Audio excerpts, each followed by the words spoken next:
Lalaki nagulungan ng dump truck sa Calasiao, Pangasinan. Insidente sa pool sa CCTV. Tutukan sa report.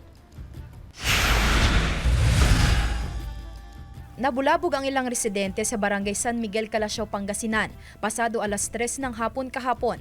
Kalunos-lunos kasi ang sinapit ng isang lalaki matapos magulungan ng dumaan na dump truck na may kargang mga buhangin at bato.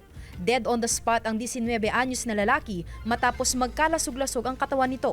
Sa CCTV nakuha sa barangay, naglalakad mag-isa ang biktima sa gilid ng kalsada. Nang ilang saglit pa, lumundag ito sa paparating na sasakyan. Sigaw na lahat ng tao. Anong ginawa ninyo, sir? Nag-traffic na ako. Grabe.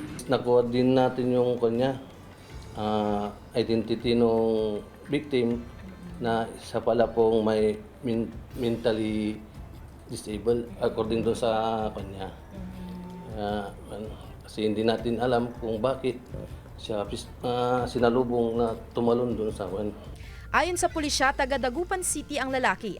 At base sa salaysay ng pamilya, nabigla sila sa ginawa nito. According sa family din, kasi minsan umalis na ng bahay pag may gustong bilhin ng magpunta ng pagkain, gano'n.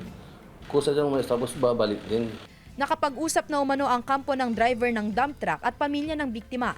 Samantala, ayon sa isang psychologist, mainam na palaging kinukumusta ang kalagayan ng mga kaanak, kaibigan o kakilala, lalo na ang mga itinuturing na mentally challenged. Hindi rin daw dapat ikahiya ang pagpunta sa mga eksperto at pagamutan kung ang isang tao ay mentally challenged. Mahalaga po ang paghingi ng tulong. Ito unang-unang hakbang tungo sa paggaling. Once na tayo po ay nakakaramdam na ng kahinaan.